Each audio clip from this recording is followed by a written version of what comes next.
Limi dhe Benita qëndrojnë pranë njëri tjetrit dhe Limi fillon të flasë për Benitën me një ton të çliruar dhe të emocionuar. Ai thot se e vlerëson shumë dhe se ajo është një vajzë e veçantë dhe e bukur, duke treguar respekt dhe admirim për karakterin dhe sjelljen e saj. Benita e dëgjon dhe ndjehet e vlerësuar, por ndjenja e xhelozisë midis banorëve të tjerë shton tension në situatë. Limi përpiqet të tregojë afeksion dhe kujdes, duke i bërë komplimente të sinqerta, ndërsa Benita reagon duke qeshur dhe duke folur për emocionet e saj, duke treguar se nuk është e lehtë të lëvizësh midis emocioneve dhe rivaliteteve të brendshme. Ata bisedojnë për situata të ndryshme në shtëpi, për marrëdhëniet me banorët e tjerë dhe për situata që i kanë bërë të ndihen të lidhur. Ndërkohë, tensioni i vogël midis banorëve të tjerë e bën situatën të duket më dramatike. Shikimet, heshtjet e shkurtra dhe bisedat për ndjenja të sinqerta krijojnë momente të ngadalta dhe emocionale, duke e bërë debatin dhe afërsinë mes tyre të zgjas për minuta të tëra. Ky moment mbetet i mbushur me emocion dhe tension të brendshëm, ku secili banor po përpiqet të shprehë ndjenjat dhe të kuptojë situatën, duke e bërë historinë të përshtatshme për një video më shumë se 5 minuta. Klodi dhe Benita qëndrojnë së bashku në një moment qetësie brenda shtëpisë së Big Brother. Atmosfera duket e ngrohtë dhe e qetë, por emocionet midis tyre janë të thella dhe të dukshme për të gjithë që i ndjekin. Klodi i afrohet Benitës me një buzëqeshje të qetë dhe me shikim të dashur, duke treguar se ka një ndjesi të veçantë për të dhe se ai e vlerëson praninë e saj. Ai fillon të flasë me një ton të butë dhe të ngrohtë, duke i thënë Benitës se ajo është një vajzë e mirë. Fjalët e tij janë të sinqerta dhe mbushur me ndjenja, duke i dhënë rëndësi karakterit dhe cilësive të saj. Klodi nuk e ndalon tek fjalët, ai vazhdon të tregojë se e vlerëson sjelljen e saj, mënyrën se si sillet me të tjerët dhe respektin që ka për njerëzit rreth saj. Ndërsa biseda vazhdon, ai i jep një puthje të lehtë Benitës në faqe. Ky akt i vogël i afërsisë shpreh më shumë se fjalët, tregon ndjenja, afeksion dhe lumturi. Benita duket e gëzuar dhe e surprizuar njëkohësisht. Buzëqeshja e saj e bën situatën edhe më të ngrohtë dhe më emocionuese, duke krijuar një moment të veçantë që ndjehet i vërtetë dhe i dashur. Klodi e shikon Benitën në sy dhe vazhdon të flasë me një ton të qetë, duke treguar se është i lumtur që janë bashkë në këtë moment. Ai i thotë se ndjenjat që ka për të janë të sinqerta dhe se ai e vlerëson çdo moment që kalon pranë saj. Buzëqeshja e tij, shikimi i ngrohtë dhe prekja e dorës së Benitës bëjnë që atmosfera të duket intime dhe e mbushur me emocione. Benita i përgjigjet duke qeshur dhe duke treguar lumturinë e saj. Ajo ndjen siguri dhe kënaqësi nga pranimi dhe përkushtimi i Klodit dhe kjo e bën të ndihet e veçantë dhe e dashur. Ndërsa flasin, ata ndajnë momente të qeta dhe të këndshme, ku biseda shkon nga temat e zakonshme të ndjenja dhe emocionet që kanë njëri për tjetrin. Në këtë moment, ata duket se harrojnë përrethin, sepse emocionet janë aq të forta dhe të sinqerta sa që çdo gjë tjetër duket e pavlerë. Klodi vazhdon të shprehë lumturinë dhe kënaqësinë që ndjen duke ëndruar pranë Benitës, duke e bërë këtë moment të zgjaste dhe të duket i rëndësishëm dhe dramatik. Biseda dhe ndjesitë e tyre vazhdojnë për disa minuta, me buzëqeshje, shikime dhe prekje të buta. Çdo fjalë e Klodit është e mbushur me ndjenja dhe çdo reagim i Benitës tregon lumturinë dhe kënaqësinë e saj. Ky moment i ndarë, i qetë por i mbushur me emocion, krijon tension pozitiv dhe afërsi që mund të zgjasë për minuta të tëra. Në fund, Klodi qëndron pranë Benitës, duke treguar se ajo është e rëndësishme për të dhe se lumturia e tij lidhet me praninë e saj. Ky moment dramatik, i ngrohtë dhe i mbushur me dashuri, zgjasin për më shumë se 5 minuta, duke i dhënë video një intensitet emocional të fortë dhe të qëndrueshëm. Debati midis Klodit dhe Elionës nis në një moment tensioni, ku emocionet janë të larta dhe secili përpiqet të shprehë mendimin e vet. Klodi qëndron i qetë në fillim, por fjalët e tij marrin një ton të fortë dhe vendosmëri, duke bërë të qartë se ai nuk po e thot lehtë atë që mendon.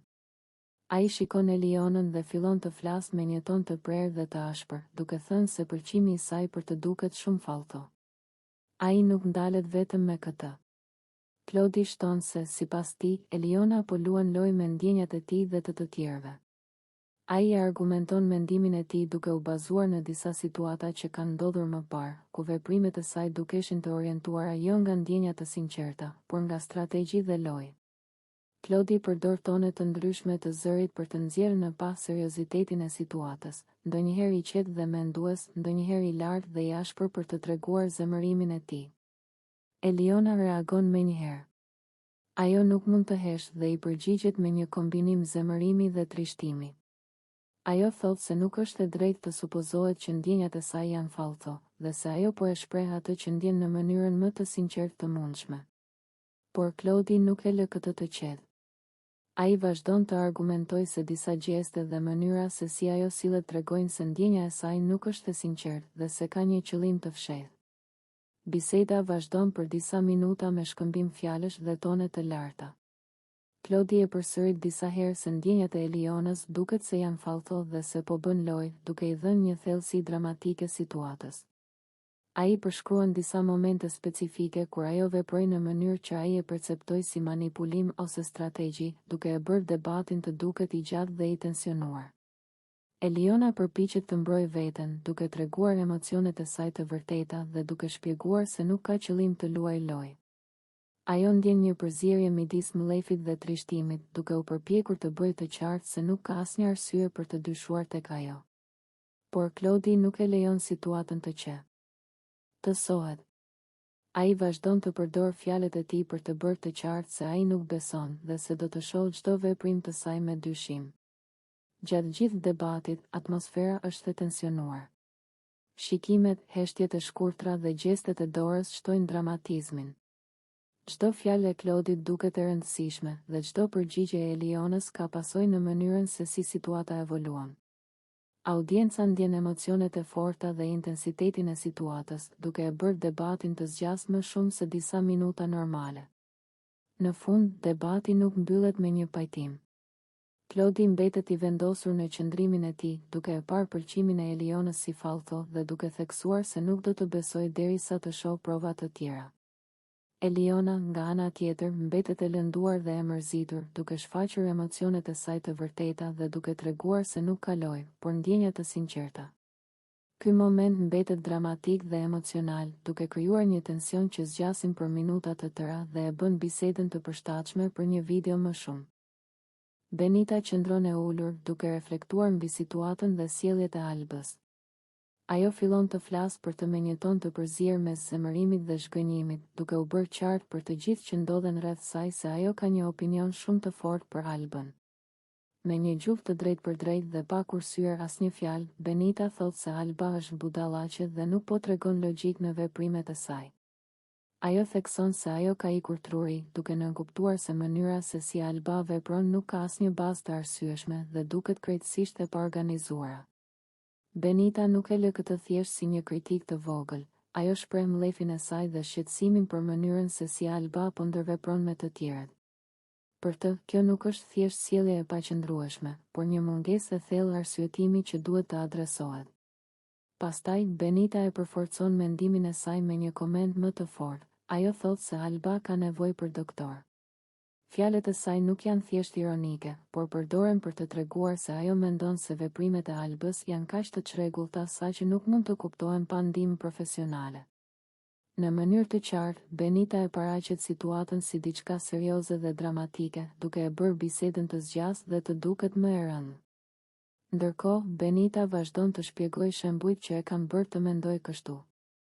Ajo përmend disa momente kur Alba ka bërë veprime të papritur, pa menduar për pasojat, dhe tregon se si këto veprime kanë krijuar tension midis banorëve dhe kanë bërë që situata të jetë e vështirë për të gjithë. Benita përdor fjalë të forta dhe saktësisht përshkruan ndjesitë e saj, duke treguar mllefin, shgënjimin dhe një farë shqetësimi të thellë. Gjatë gjithë këtij rrëfimi, Benita përsërit idenë se Alba nuk po sillet siç duhet dhe se kjo është e dukshme për të gjithë. Ajo përdor tone të ndryshme të zërit, ndonjëherë më të qeta për të reflektuar mbi situatën dhe ndonjëherë më të larta për të treguar mllefin. Ky kombinim e bën bisedën të zgjasë dhe të ndjehet e ngarkuar emocionalisht, duke mbajtur audiencën të angazhuar për minuta të tëra. Benita nuk ndalet këtu. Ajo vazhdon të analizojë situatat, duke treguar se si veprimet e Albës kanë ndikuar në marrëdhëniet me të tjerët, duke përfshirë tensionin, debatet dhe ndarjet emocionale që kanë ndodhur. Ajo e shikon Albën si dikë që ka nevojë për ndihmë për të kuptuar veprimet e veta dhe për të ndryshuar sjelljen. Ndërsa biseda përparon, Benita përdor gjithashtu elemente të ironisë dhe humorit të thjeshtë, duke qeshur për disa momente të veprimeve të Albës, por kjo qeshur nuk e zbut rëndësinë e mesazhit të saj. Ajo përsërit fjalët kryesore: budallaqe, i kurtruri dhe ka nevojë për doktor, duke e bërë bisedën të duket më dramatike dhe duke i dhënë audiencës një ritëm të qëndrueshëm për një video që zgjet më shumë se 5 minuta. Në fund, Benita qëndron e vendosur në qëndrimin e saj. Ajo duket e qetë, por e vendosur dhe e sigurt për mendimin e saj. Fjalët e saj mbeten të forta dhe emocionet e saj të përziera mes mlefit të. Debati midis Limit dhe Albës nis në një moment të tensionuar, ku të dynduara nga emocionet nuk mund të ndalojnë të flasin. Alba duket e acaruar dhe e shqetësuar nga sjelljet e Limit, ndërsa Limi duket i qetë në fillim, por fjalët e tij e bëjnë situatën të ngarkuar me tension. Limi fillon duke folur me ton të qetë, por me siguri dhe krenari të dukshme në zë. Ai i thot Albës se nuk është në burg dhe se nuk mund t'i diktojë asaj se si ai duhet të sillet. Ai thekson se nuk ka kufizime mbi veten dhe se mund të veprojë si të dojë, duke lënë të kuptohet se ka të drejtë të zgjedhë vetë shoqërinë dhe lidhjet e tij. Alba nuk e pranon lehtë këtë qasje. Ajo e ndërpret me një ton të lartë dhe i thot se nuk është puna e lirisë së tij, por sjellja e papërgjegjshme dhe mënyra si ai shkon me femrat e tjera. Ajo e akuzon se veprimet e tij po i lëndojnë dhe po krijojnë situata të vështira brenda shtëpisë. Fjalët e saj dalin me zemërim dhe shqetësim, duke e bërë bisedën të duket e gjatë dhe e tensionuar. Limi nuk tërhiqet. Ai vazhdon të përsërisë se ai shkon me të gjitha femrat si të dojë dhe nuk ka pse të ndihet i kufizuar. Sipas tij, ky është mënyra e tij e të qenit i hapur dhe i lirë dhe nuk sheh asnjë arsye për të ndaluar. Ai e paraqet këtë si një liri personale dhe si një të drejtë që nuk mund të sfidohet. Alba, nga ana tjetër, nuk ndalet me argumentet e saj. Ajo thot se kjo sjellje nuk është thjesht një zgjedhje personale, por një mungesë respekti dhe konsiderate për të dhe për ndjenjat e të tjerëve. Ajo përmend se çdo veprim i Limit ka pasoja dhe se mënyra si ai vepron po krijon tension dhe konflikte të vazhdueshme brenda shtëpisë. Debati vazhdon për disa minuta me tone të larta dhe me fjalë të ashpra. Alba e akuzon Limit se është i pavëmendshëm dhe egoist, duke mos marrë parasysh ndjenjat e banorëve të tjerë. Ajo thot se mënyra si ai sillet është e papërshtatshme dhe nuk reflekton përgjegjshmëri. Limi, megjithatë, mbetet i vendosur. Ai thot se nuk ka asgjë të keqe në atë që bën dhe se çdo gjë që ai zgjedh është e drejtë personale. Ai e përsërit se është i lirë të sillet si të dojë dhe se nuk ka pse të ndryshojë për askënd. Gjatë gjithë debatit, tensioni rritet dhe atmosfera bëhet më e rëndë. Fjalët përsëriten, emocionet janë të dukshme dhe çdo moment ka potencial për të zgjatur bisedën edhe më shumë.